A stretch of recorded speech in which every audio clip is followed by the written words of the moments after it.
Hello बच्चों। तो आज हम पढ़ेंगे movements of the earth and there effects. Chapter 3, movements of the earth. Warm up. Place a ball on a table, turn off the lights in the room to make it darker. Shine the flashlight on one side of the globe or ball. What do you notice about the part of the ball facing the torch? What do you notice about the part of the ball facing away from the torch? As you can see here in the diagram, जहाँ पर light पड़ रही है वो जो area है वो illuminate हो गया है, मतलब ब्राइट हो गया है। जैसे घर में रोशनी आती है तो घर कैसे चमकने लगता है, वैसे ही जो दूसरी साइड है आपकी बॉल की वो अभी भी डल है, बिकॉज वहां पर क्या है, लाइट नहीं है। You have already read about the two movements of the earth taking place simultaneously. These two movements are rotation and revolution. The earth spins on its axis once in 24 hours from west to east. यानी किस direction में हमारी जो अर्थ है वो move करती है, वो मूव करती है वेस्ट टू ईस्ट डायरेक्शन में, दिस डायरेक्शन। ठीक है, ऐसे मूव करती है।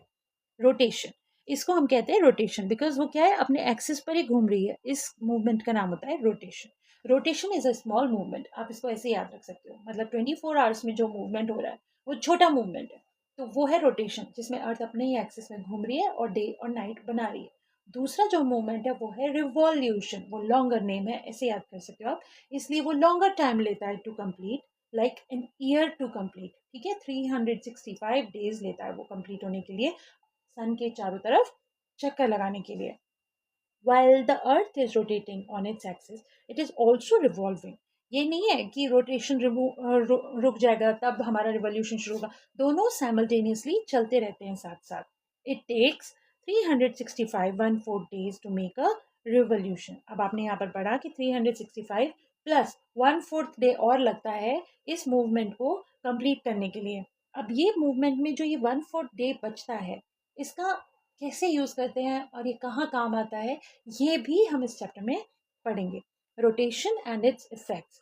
If you spin a bangle you will see a faint line running through its centre, this is bangle's axis. ठीक है, इमेजिनरी लाइन है जो विजिबल होती है जब हम बैंगल को अगर जोर से घुमाएंगे, और अगर वो जोर से घूम जाएगी आपके फ्लोर पे या टेबल टॉप पे, तब आप देखोगे उसमें बीच में आपको एक लाइन दिख रही है। वो लाइन एक्चुअली वहां होती नहीं है, वो इमेजिनरी लाइन है जिसे आप महसूस करते हो जब वो बैंगल वहां पर घूम रही है, क्योंकि बैंगल अपनी एक्सिस पर घूम रही है।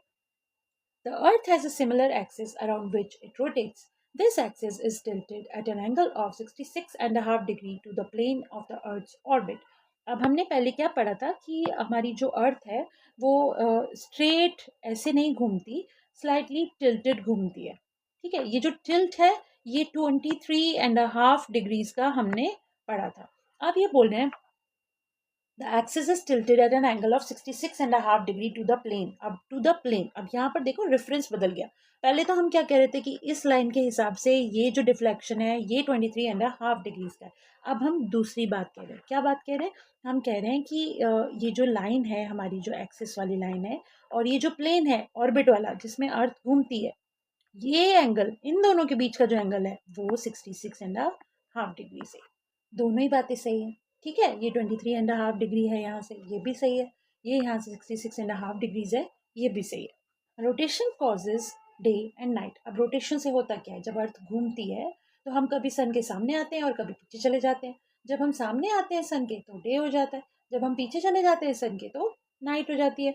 As the earth rotates, the side facing the sun has day and the part facing away from the sun has night. It also influences the direction of the flow of ocean currents and direction of winds. अब इतनी तेजी से जब अर्थ घूमती है तो जो air है उसकी, एयर जो हमारे एटमॉस्फेयर में है वो भी मूव करती है। जो ओशन है अर्थ के फ्लोर पे वो भी मूव करता है, और जब वो मूव करता है तो वो कॉज करता है टाइड्स। टाइड्स क्या होती है? Movement of ocean water, which is rhythmic rise and fall of ocean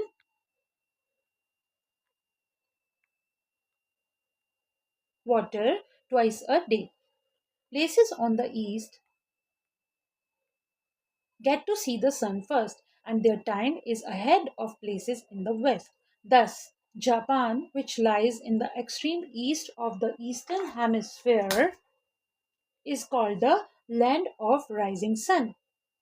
Why is Russia not called the land of rising sun? Because that title is literal translation of Japan's name, Nihon, yeah, Nippon, which was bestowed by ancient China based on Japan's eastern geographic position relative to Chinese Empire. तो ये वो जगह है जहां पर सन उगता है, तब से ही उसका वो नाम जो है वो गिवन है, इसीलिए जापान को कहा जाता है the land of rising sun. Revolution and its effects. While it is rotating on its axis, the Earth is also revolving around the Sun. The Earth follows a fixed path or route to move around the Sun at a speed of 30 km per second. तो आप ये सब important है, you can underline. कितनी speed होती है? 30 kilometre पर second. This path is known as the orbit. अब ऑर्बिट जो है हमारा वो राउंड नहीं होता है, इलिप्टिकल. इलिप्टिकल मतलब स्लाइटली एग शेप्ड होता है, जैसे ओवल शेप्ड. ठीक है.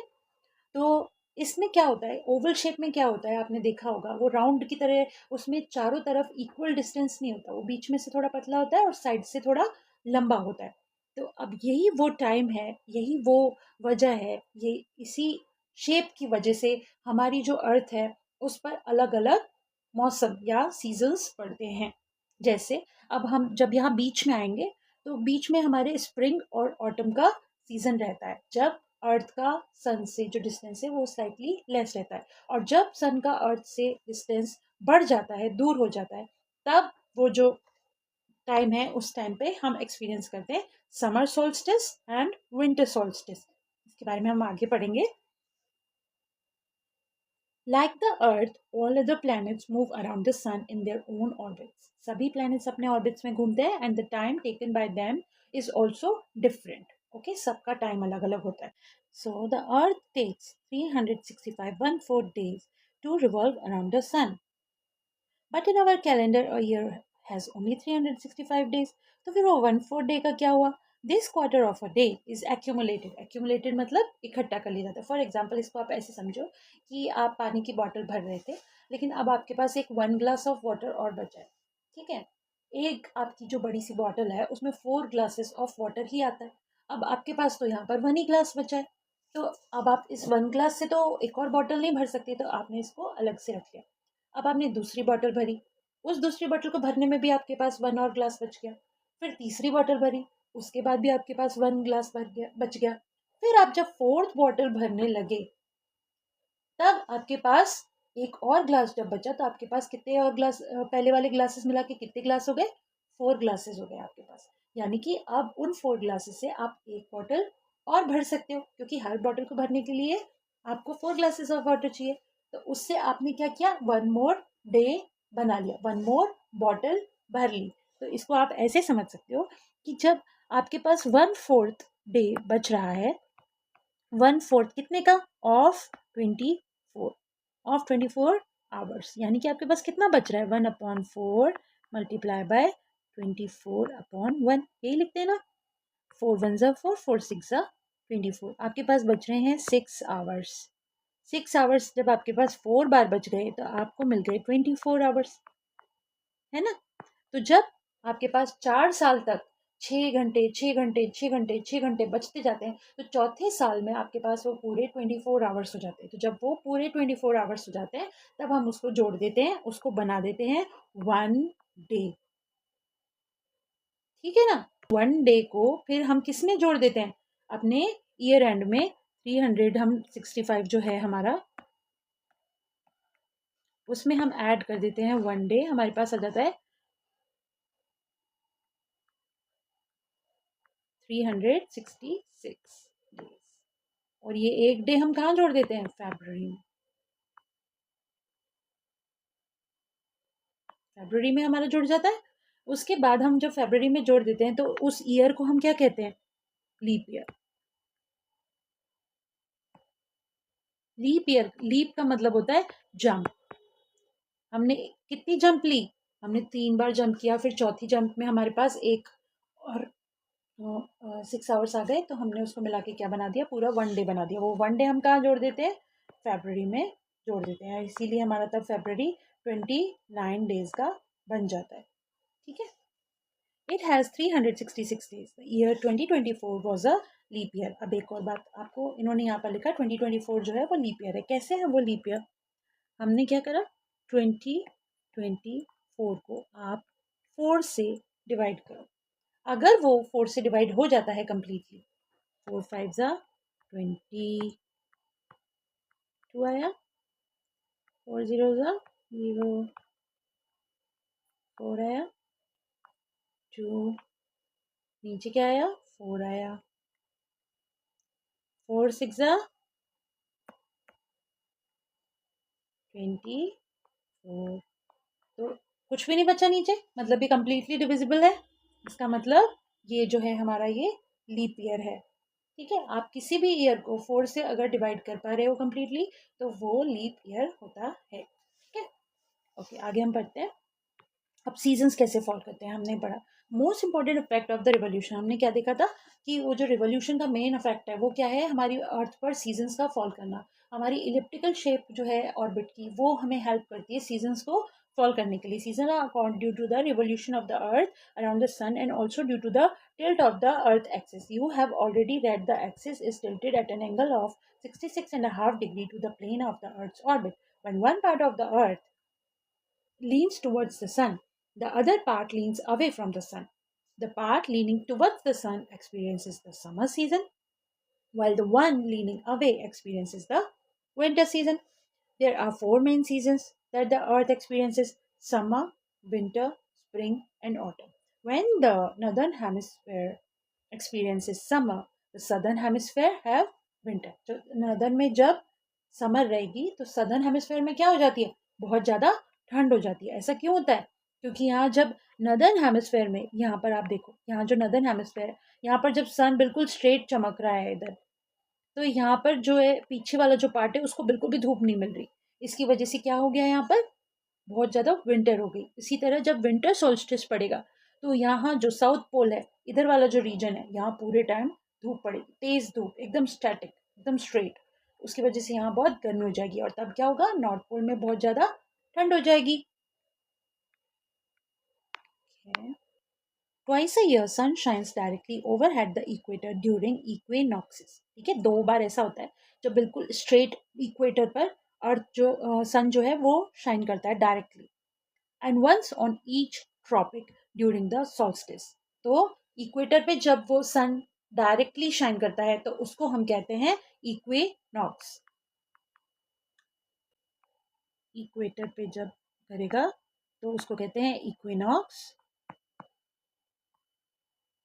और जब वो ट्रॉपिक्स पे करेगा तो उसको कहते हैं सॉल्स्टिस। ठीक है, क्या है ये दोनों ही चीजें, इन दोनों ही टाइम सन जो है वो एकदम स्ट्रेट शाइन करेगा, या तो इक्वेटर्स पे या फिर ट्रॉपिक्स पे। Equi means equal and nox means night, और इक्विनॉक्सिस के टाइम पर equal day and equal nights होते हैं अर्थ पर। Sol means sun and sit or sister means the standing still of the sun. अब सोल स्टेट, अब उसमें तो इक्विनॉक्स में तो क्या हुआ, डे एंड नाइट इक्वल हो गए। सोल स्टेट में क्या होता है कि जो सीजन है वो एकदम स्टैटिक हो जाता है, वैसा का वैसा ही रहेगा। ठीक है, on 21 March and 23 September the sun is directly over at the equator and the earth experiences spring or vernal spring equinox and autumnal equinox on these 2 days. On 21 June when the sun is shining directly overhead, ये देखो, ये जो first diagram आप देख रहे हो ये है समर सोल्स्टिस का। इसमें नॉर्थ पोल पर लाइट पड़ रही है। ठीक है, सनरेज देखो राइट साइड से आ रही हैं और नॉर्थ पोल पे फॉल कर रही हैं और इक्वेटर पर फॉल कर रही हैं, ट्रॉपिक ऑफ कैंसर पर फॉल कर रही है। इधर क्या है, अभी इधर बहुत तेज गर्मी पड़ रही है, और जो आपकी साउथ पोल साइड है, साउथ का जो पूरा एरिया है, इधर की तरफ का जो एरिया है, इधर बहुत ठंड पड़ेगी। On 21 June when the sun is shining directly over at the tropic of Cancer and the northern hemisphere is tilted towards the sun, it experiences summer solstice. The number of hours of daylight goes on increasing as we move to the north and beyond the Arctic Circle. There are 6 months of continuous daylight. अब आप देख रहे हो ऊपर पूरे time मतलब सन चमक रहा है, वो टर्न भी कर जाए चाहे अर्थ, लेकिन फिर भी वो सन वैसे ही चमकता रहेगा। तो वो उसकी वजह से क्या होता है कि कंटिन्यूस सनलाइट जो फॉल कर, इसीलिए कह रहे हैं उसको स्टैटिक हो गया सन, वहाँ कंटिन्यूसली चमकता जा रहा है, मतलब रात हो ही नहीं रही है, पूरे टाइम डे ही डे होता जा रहा है। इसको कहते हैं summer solstice. Okay, all the places in the northern hemisphere have their longest day on this date. On 22 दिसंबर, अब जैसा 21 जून को नॉर्थ में हुआ वैसे ही 22 दिसंबर को साउथ में होगा। ठीक है, the sun is directly over the tropic of Capricorn now, और ट्रॉपिक ऑफ केप्रिकॉन पर डायरेक्ट चमकेगा। लेफ्ट साइड से देखो आप, सन की रेज आ रही है नीचे की तरफ, ट्रॉपिक ऑफ केप्रिकॉन पर 90 डिग्री का एंगल बन रहा है, एकदम स्ट्रेट यहाँ पर हमारी जो सन है वो फॉल कर रहा है on the southern hemisphere, and the tilt of axis brings the southern hemisphere closer to the sun। तो वो क्योंकि ऐसे टेढ़ा है तो और भी ज्यादा पास आ जाता है सन के। The northern hemisphere experiences winter solstice on this day, और इस टाइम पर नदर्न हेमिस्फेयर जो है वहां पर क्या पड़ता है, विंटर सोल्स्टिस, वहां बहुत ठंड पड़ जाती है। यहाँ जितनी तेज गर्मी वहां उतनी ज्यादा ठंड। This is also the shortest day in the northern hemisphere, और नदर्न हेमिस्फेयर में सूरज बिल्कुल ना के बराबर चमकता है, इस टाइम पे बिल्कुल भी रोशनी नहीं रहती, 6 6 महीने की रात हो जाती है। Okay, now our chapter is completed. Now let's think. What are they asking to think? Why do places in the east get to see the sun first? बताओ क्यों, क्यों मिल सबसे पहले ईस्ट वाली को मिलेगा देखने के लिए?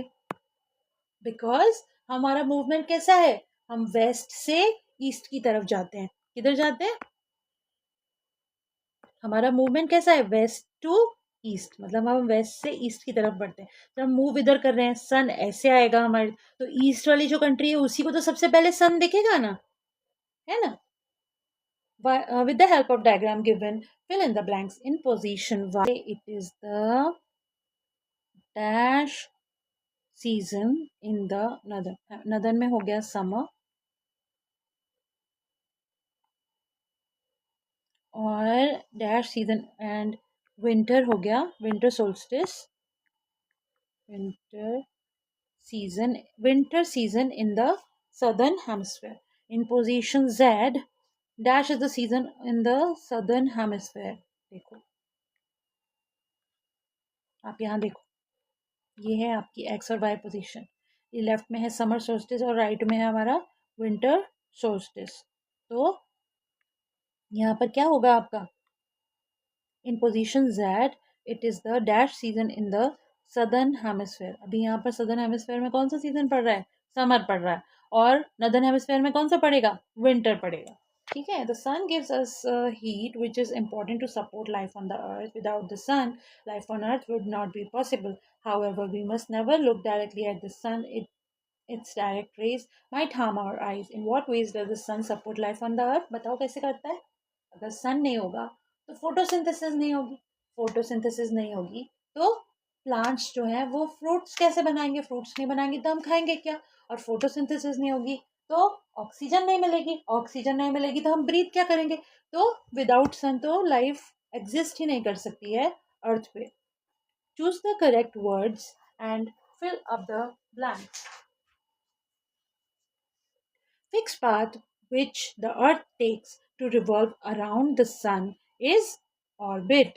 Earth takes 365 days to revolve around the Sun. A leap year has 366 days.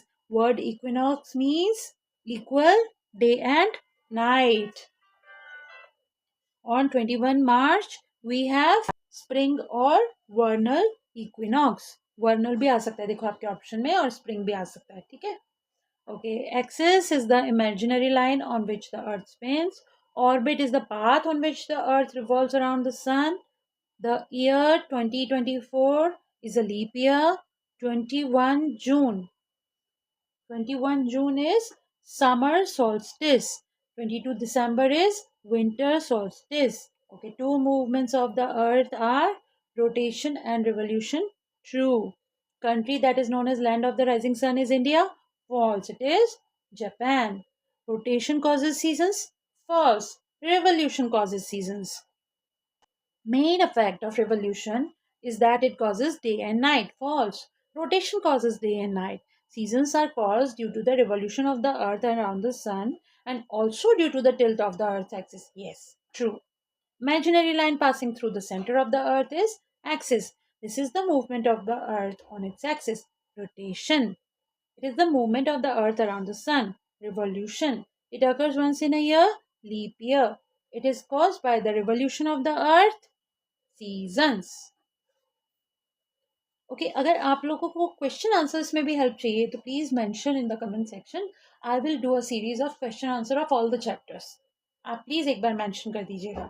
मैंने अभी यहाँ पर इसलिए नहीं करवाया question answer because every teacher have their own style. But if you guys need help तो आप प्लीज मुझे वहाँ पर मेंशन कर देना and I will do that. Thank you. मिलते हैं नेक्स्ट चैप्टर में. Bye bye.